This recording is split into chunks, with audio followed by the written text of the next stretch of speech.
Welcome to An Honorable Profession, a podcast giving America hope since 2018. I'm Ryan Coonerty. Along with Debbie Cox Bolton of the New Deal, I'm lucky enough to be your co-host.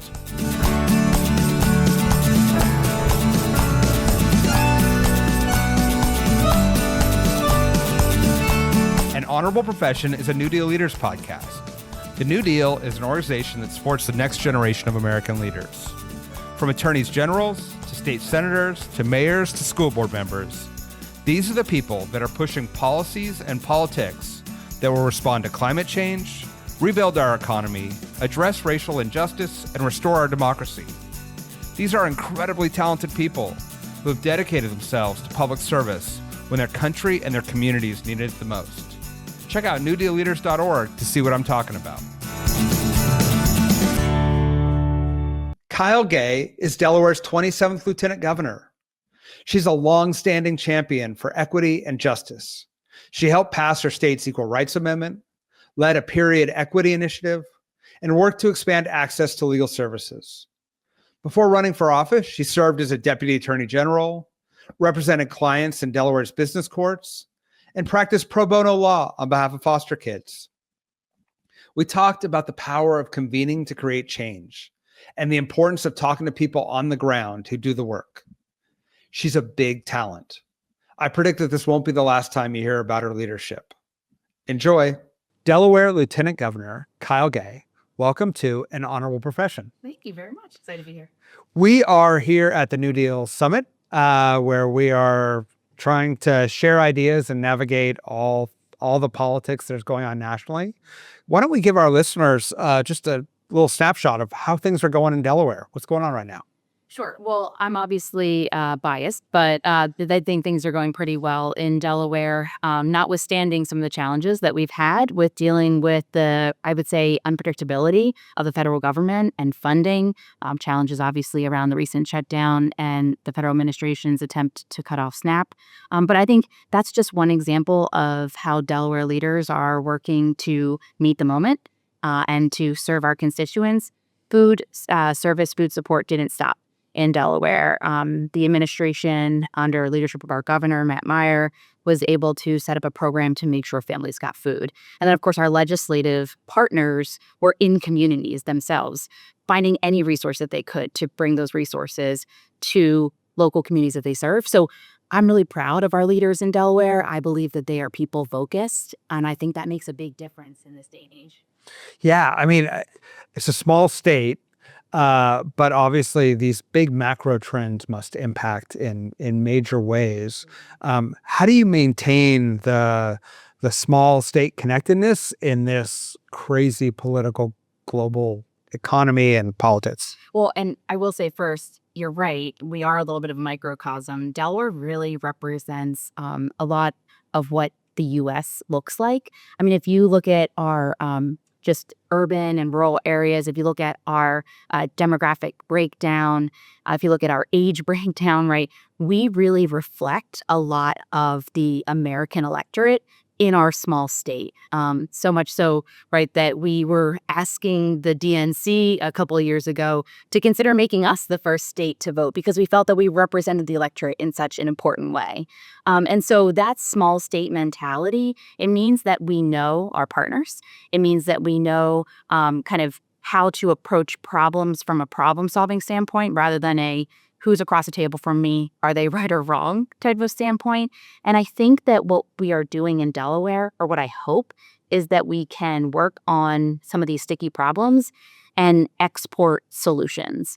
I think that we can use that demographic, that makeup of our state to show what's possible if you make smart decisions and smart policy decisions, budget decisions, and kind of bring those to our partner states. Makes sense. What is the role of the lieutenant governor in this experiment?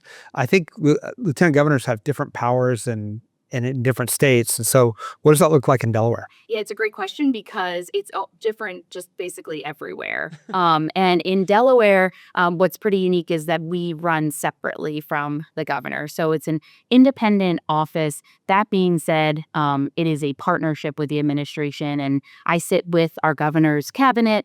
I work with the cabinet secretaries on a lot of important projects and kind of cross-agency projects. And I can talk a little bit more about some of those later. But in addition, the lieutenant governor has the role of presiding over the Senate, serving and chairing the Board of Pardons, and then, of course, being available when the governor is not. And so we have been working, I would say we, my team, myself, to really demonstrate to the electorate, to our partners, to other leaders, that it's important to have people who care about the issues that matter to the party, that issues matter to the voters at every place in government. And the lieutenant governor is no exception. Over the past year since I took on this role, I've had the opportunity to engage more with the Democratic Lieutenant Governors Association. Excited that I'll be able to lead that organization as chair in the coming year. And I have seen the power of our lieutenant governors and second in commands, both to amplify the work that the governor's office is doing, but also to be that critical convener and the person that is really connected to community in a way that I would say a governor with the portfolio of the entire state is sometimes has to be in certain places. The lieutenant governor really can fill in some of those gaps and be a tremendous partner both in the legislature and in the administration. I think one of the underestimated powers of elected officials, people all think about, the power to make law or veto or whatever it is the power to convene, just to pull people together. Can you talk about some examples of where you've used that power for good in Delaware? Yeah, and I hope I hope it is used for good always. I would say I'll say kind of two examples that stand out in my mind. One really community focused, right? We have, as many states have, a challenge with gun violence, and we have a governor who established the Office of Gun Violence Prevention. As lieutenant governor and as a senator prior to that, I have worked and led on those issues.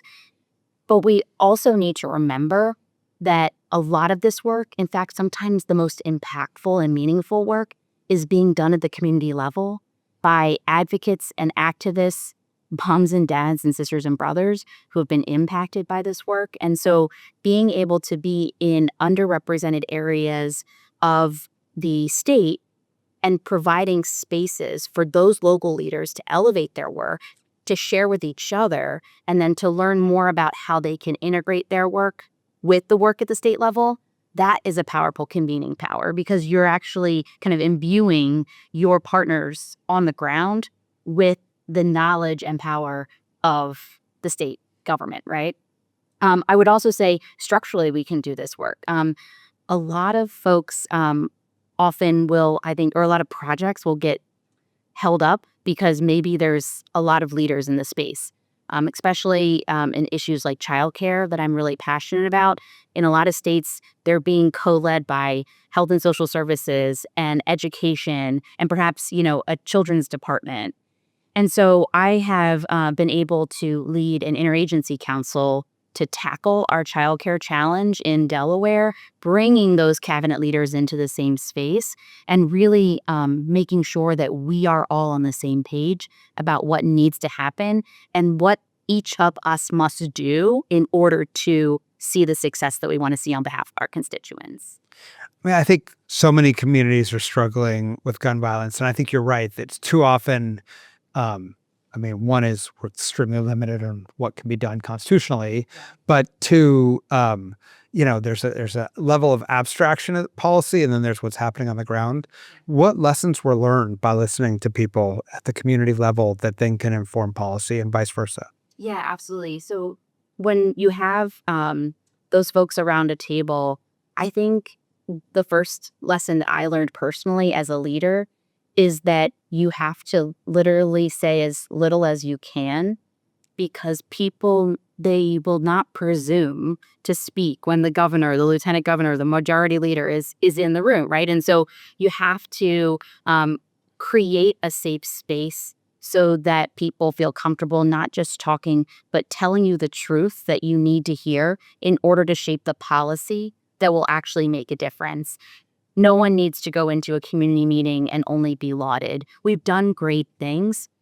I'll take the wins, but I know what the challenges are, and I know how many more lives we could save if we continue to elevate prevention and intervention work that is being done on the ground by people, in many cases, who have been affected by gun violence themselves.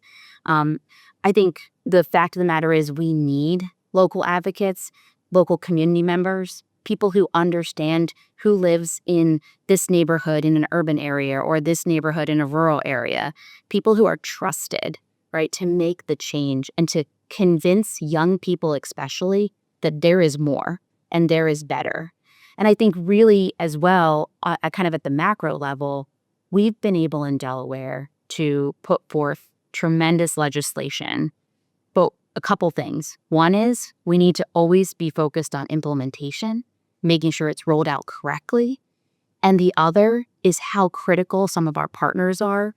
For me, I have so much respect for our Attorney General, Kathy Jennings, and the absolute amazing work that her and her team have done to protect the integrity of these bills that are being passed. You started in criminal justice as an attorney. You mentioned that you serve on the pardons board. Can you talk about how that experience has informed your policymaking, whether it's gun violence reduction or criminal justice reform? Absolutely. And I think I talked in the beginning a little bit about being kind of people focused, right? And I think when you have the experience that I have had in courtrooms, standing then on the other end of the spectrum and speaking with individuals who are incarcerated or who are seeking a pardon, you deal with people every day.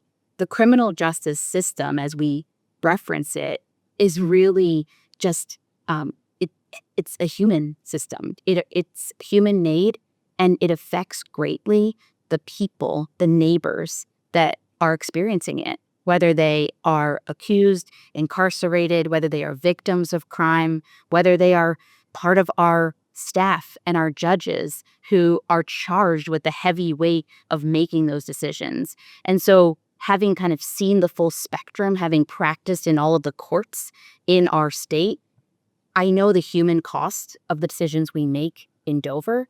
And for me, I am kind of laser focused, I would say, on making sure that what we're talking about is A, a meaningful change, and B, can be implemented in a way that upholds those access and equity pillars that we would hope. In Delaware, we've been really focused on second chances. And yes, because it's the right thing to do, but also because we can help our communities by stimulating our economy, by getting people back to work, by offering families opportunities when we offer individuals second chances. And that's really powerful change. It strikes me, you talked about this earlier, about the importance of implementation. And often at the state level, it's like, we passed the bill, our job is done, hope it all works out. But in listening to the community, you're going to find out quickly whether that is working or not. How do you think about implementation, and then how do you orient state government and the legislature and the executive branch around implementation and outcomes? I think it starts with education and information gathering. A lot of times, and listen, I've sat in the Senate, right, and I've been as guilty of saying we did it, and hanging the banner, only to find out down the road that we might need to support with more staff or support with more funding, or we may need to expand a program. I'll give you the perfect example. It's so simple, but we, along with my colleague in the House, I passed a period equity bill to make sure that all public schools in Delaware offered period products in bathrooms in all of their schools, serving 6th through 12th graders. Elementary schools go from kindergarten through 5. Everyone was so excited about the bill. And then the 4th and 5th grade teachers came to us and said, but what about our kids, right? And so the next year we went back and we expanded the bill. And we thought we were doing the rightest thing, but we were not expanding our own education. We weren't gathering the right information about who really needed this help. Another example that I've run into recently in the childcare space, where I do a lot of work, is just understanding who we're serving and how in the state. And as we develop policy to make the process better, we're actually struggling with understanding exactly who we're serving and how. And so we really can't know how to tweak the system appropriately unless we know what the system is doing, whether good or bad. And so I've been a big advocate of making sure that we are governing well, administering well, so that we can facilitate change to the best of our ability. How do you make sure you get good data? Because I imagine the lieutenant governor's office calls, there's a huge incentive for everyone to tell you all the good and to downplay the bad. So how do you ensure that you're getting that full story that then allows you to shift and change policy? I think it's a trust piece, right? I think that's the kind of sometimes the unspoken part of leadership is, what are your relationships with the people who are your partners? And are you, again, creating that space for it to be okay if the data isn't perfect, or to share how it could be better? Because from my perspective, I'm always interested in improvement. And if you come to the table and you're not chastising people for doing important government work, but asking them how you can help empower them to do the work that they want to do anyway, I think that you can start to build that trust with people to be focused, like I said, on solutions rather than the problems that are facing. I think that's absolutely essential, that trust, and the idea that I'm be more mad if I don't get the full story than if you give me the information that you think I want. How'd you find yourself in this position? Obviously, you have a long commitment to public service. It's shown in your career, but what drew you to elected office, and then specifically to lieutenant governor? Well, I'll say I will always say that I never grew up thinking that I would enter into elected office as an elected official myself. Although, funny enough, my dad did buy me a book about the first woman president and what it would take to get there when I was 12, and I highlighted it. So I don't know what that says. I think I've always been interested in elevating women's voices and making sure that women are at the table kind of in all spaces, right? As Ruth Bader Ginsburg taught us well. But I really came to this specific work as an advocate myself. I was a younger attorney practicing in our business courts, actually, in Delaware. And my pro bono work, I represented children in foster care. And I started to be involved with a women's lawyers organization locally that took a little bit of an advocacy turn. And in fact, we weren't really asked to come to Dover, our state capital, to be advocates. We were asked to be subject matter experts. There were questions about amending our state constitution to include an equal rights amendment at the state level. And it was my absolute privilege and pleasure to follow around elected officials as they went from one partner to the next, from one legislator to the next, saying this is what we need, and we need to elevate race and gender at this level in our state constitution. This is important work. And I can remember we left one of those meetings and the majority leader at the time turned to me and said, you could do this work. And it's so funny because I looked her straight into the eye and I said, I was just thinking the same thing. And so sometimes I think the lesson is sometimes we need to recognize people around us and maybe help them find the best way for them to contribute. Here we are, almost 10 years later. I ran for state senate in 2020 with a 2-year-old and a 7-month-old in COVID. You can have my husband on the podcast about that experience. Ran for re-election in 2022 and then ran for statewide office in 24 for the first time. And I did have to hang up my legal practice, but I never stopped being an advocate for what the law should say in order to benefit the people of Delaware. And that theme, that kind of core purpose flows through all of my service. Tell me about that first campaign. You pass the Equal Rights Amendment. You get the bug, but it's hard raising kids with any time, but certainly running for office. What was it like, and how'd you find the path to victory and the support you need? Yeah. Now looking back, I think it was a little bit of my built-in determinedness, if that's a word that I relied on at that time. I was told that I should wait my turn. And in fact, I lived at the time in 2018, 2019 timeframe, looking ahead to the 2020 election. I lived in a Senate district that had been a red district for over 40 years. Wow. And my current senator, who was also my neighbor 3 doors up, had been in office for 20 years.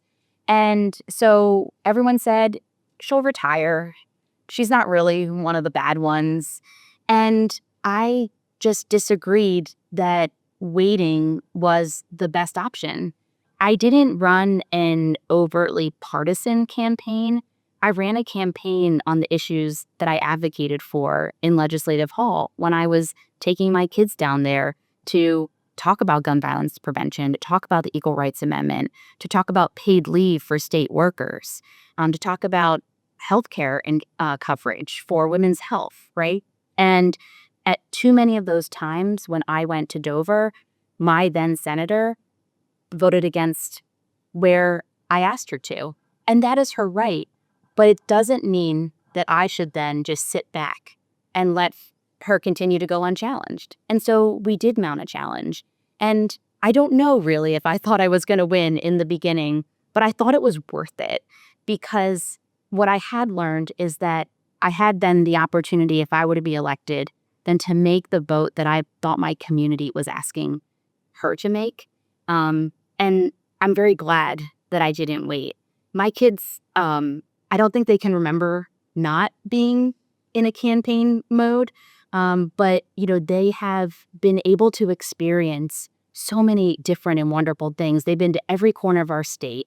They have so many trusted people around them who are our village. And they have been able to see their mom stand up and do hard things. And as we kind of sit like we did last night, building a Lego together, I think about how that quality time and is just as important as the time that they get to see me preside over the Senate or be inaugurated alongside the governor. And I hope they look back and they find I hope they're proud, really, of the work we're doing. I guarantee you they will be. Can you talk a little bit about, it is so critical to have more women at the table. What can our systems do to reduce barriers and create opportunities so that more kids can see their moms shape policy? Well, and here's where I will brag about Delaware. Delaware has 2 majority caucuses in the House and the Senate, both Democratic caucuses.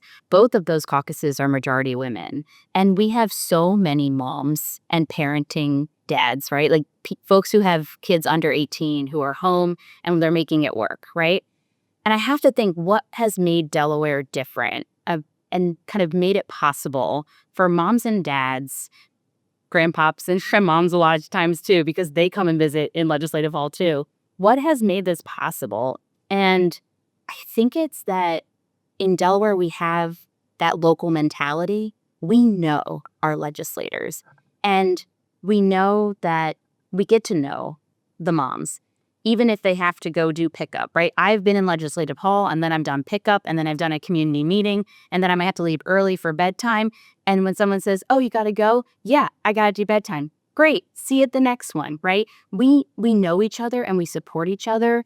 And it's an environment that I think makes it possible for parents to enter the political field. I don't think it's like that everywhere. I think about running statewide in California or Texas and, how that can be really challenging for parents. I've been super impressed and super happy to partner with Vote Mama in the past. Organizations like that are finding ways specifically to support moms.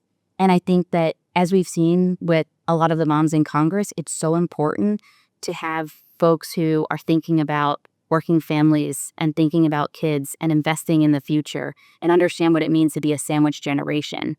all of these perspectives are so valuable, and we need more of them at every level of government.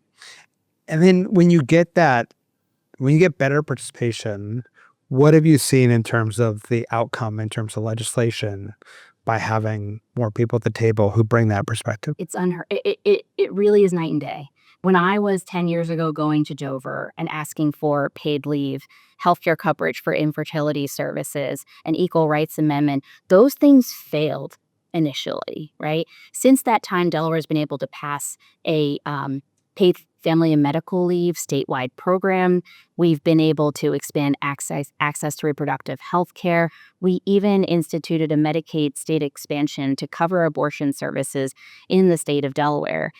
It's really, I think, reflective of the fact that young people, women, parents, people of color have lived experiences about that where they understand what it means to be on the margin, and they understand where they haven't been served. But I think, and you heard this in a lot of speakers today here at the conference, there's this love of this country and all of the opportunity that we have because we live here. And so it's this drive to make sure that everyone has that opportunity and to improve opportunity for those that may have been marginalized.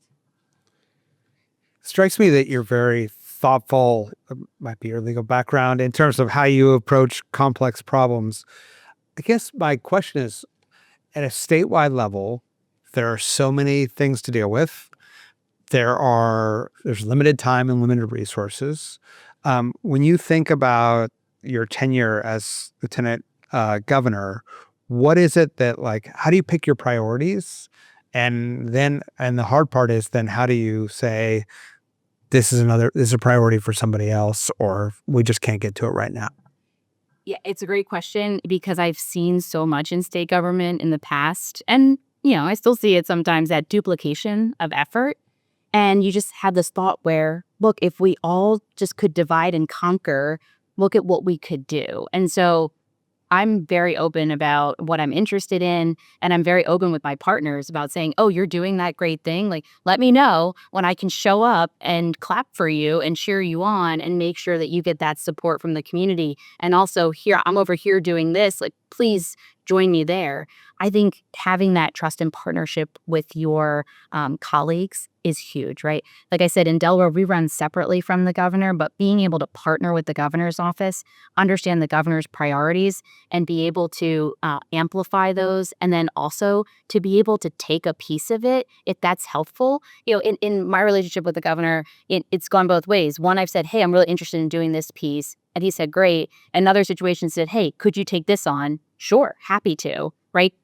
You kind of approach it where you want to do the most good that you can as a collective. And we have a democratic trifecta in Delaware. We have to deliver in order to continue to serve. And I want to make sure that people can be proud of the work that we're doing as Democrats in our state, as much as they're as proud of us as individuals doing that work. I love that. That's why we have you in the New Deal. We're so grateful to have you as part of our leadership cohort and to have you on the podcast today. Thank you. It's been a pleasure talking to you. It's been wonderful. Thank you so much. An Honorable Profession is a New Deal Leaders podcast. Thanks to the team at New Deal for producing this episode. We encourage you to bring honor to public service, and because we keep things honorable, no tax dollars are used in the making of this podcast.